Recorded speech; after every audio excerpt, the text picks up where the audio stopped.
This is Umar for BoxNation, and on the relaunch of BoxNation, it's the first time I'm joined by David Haye, and actually Derek Chisora sat there. Not too far away. We've got a rich history, me and Chisora. Just hold the mic up, please, David. Thank you. On BoxNation. Arguably your best ever knockout? It was up there, definitely. You know, it was definitely one that not many people thought I could do. Coming off that crap fight against Klitschko, I needed to make a statement, and you know, Derek Chisora just came off 12 rounds, spirited effort against Vitaly Klitschko. Never been knocked down, so by getting him out there in 5 rounds, everyone knew where I was at, so I was happy with that. To be honest, I can't remember anyone else starching Derek Chisora like that. No, Tyson's had three attempts and failed. Well, I think the corner chucked the towel in on the second fight, I think it was. But that was a beatdown, systematic beatdown. No one had the haymaker's power. That's the difference. I'm glad he can't hear this. He's a bit away from us. I know. Kick off again, wouldn't it? Well, talking about kickoffs, let's start with Monday, the start of the week. John Fury headbutting a member of Team Usyk. Just your reaction when you saw that, David?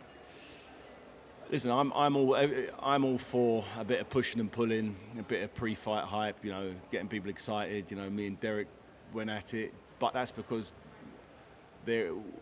I'm a fighter, Derek's a fighter, and we want to fight each other, you with me? So headbutting a guy who I'm not even sure if the guy's a fighter, looked like the physio or something, a little welterweight fella. Do you know much about him, the guy? I don't, but I did find out he was actually on the front line against Russia a couple of months back. So, guy comes back from the war zone, gets headbutted by Fury. It's not ideal, but if it looked like John Fury was really fired up and wants to fight.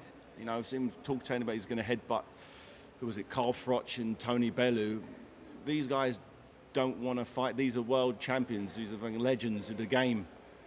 Fight Joe Egan. If he wants to fight, Joe Egan's out there calling for the fight. I'd watch that fight. I'd pay to watch that fight.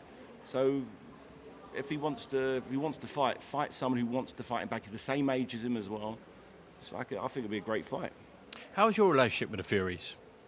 I don't really have a relationship, to be honest. You know, when I saw Tyson the last time I was in Saudi, very, very, very pleasant. He asked me if I thought Usyk was gonna beat him, and I said yeah. And he said, okay, I'll give you £1 million bet right now. I was like, no, you're right, thanks. To be fair, you have bet against him before with yeah, the Wilder fights. most times, yeah. And you had that infamous moment, of course, at that press conference. What were you thinking when Tyson was doing everything in that presser? Which one was this? What the fight that didn't happen? The press between you two. Back in 2013. Yeah. I was hoping he'd do what he was doing, as it was a pay-per-view fight. So the more noise, the last thing you want is, you know, someone not to say anything in the press conference, particularly when there's a pay-per-view fight where your revenue's directly correlated with how many people watch the fight. So the fact that he was screaming and shouting and jumping on chairs, that's exactly why we actually wanted him as the opponent. So has your mind changed on the fight at all or not? You're still picking Usyk? When did I pick Usyk before? You just told me that when you and Tyson bumped into each other. Yeah. I just said that. I do think Usyk's going to win, but whether he gets the decision or not is a different matter. I thought Ngannou beat Tyson Fury. If Ngannou can beat Tyson Fury in a 10-round fight, then Usyk can beat Tyson Fury. Is that going to be Tyson? I'm sure is going to be in significantly better shape this time than he was last time. But the fact there's a version of reality where I watched somebody have their first ever boxing match against Tyson Fury and beat him on my scorecard and many people's scorecards, I think, you know, there's, you know, and also the fact that Tyson Fury doesn't appear to enjoy the southpaw style. You know, Otto Wallin was able to have loads of success, push up against the ropes and cut his eye badly. Tyson also got cut in sparring in February. You know, even when Ngannou turned southpaw, he had no answers. Tyson had no answers. He's supposed to be the significantly better boxer. He couldn't figure out. And I think it's possibly the southpaw style. And now he's fighting one of the greatest ever heavyweight southpaws. You know, maybe Michael Moorer was the only other guy I can think of who had great success. You know, become world champion at least.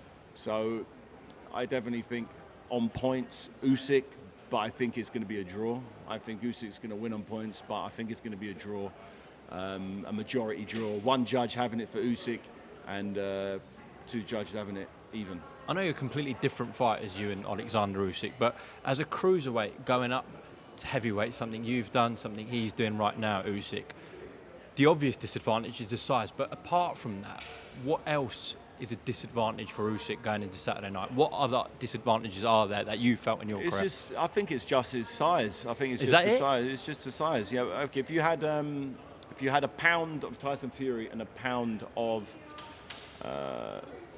Usyk, Tyson Fury, Usyk beats him. He's more skilled. He's a better amateur, Olympic gold medalist, cruiserweight champion, heavyweight. So he's had more fights, more world title fights, and won more rounds. So I just think the advantage is going to be Tyson Fury's size. The fact he's able to absorb a punch because he's heavier.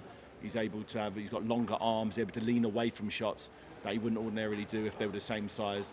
So yeah, I think just the general size and weight and durability is a disadvantage for Usyk. Just lastly, before we close off, it's just come in now. Oleksandr Usyk's team have reportedly complained about the ring canvas for Saturday. It's claimed that the complaint is specifically about the seam, Too soft. the joints. That section of the canvas is a trip hazard, according to them. Have you ever seen anything like that before? Heard anything like that No, before? I remember when Tyson Fury was due to fight Vladimir Klitschko, and he did fight him. I remember the ring canvas was like Really soft. super duper soft, which would have stopped Tyson moving.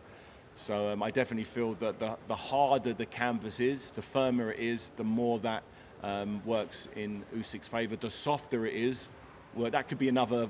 If the ring canvas is soft, it stops you moving, it drains your legs, and that would work in Tyson Fury's favour, as Usyk's going to need to move consistently back and forth on his legs to secure a victory here. Well, Fury v Usyk live on TNT Sports Box Office this Saturday. Don't miss it. David, appreciate your time. Anytime. God bless.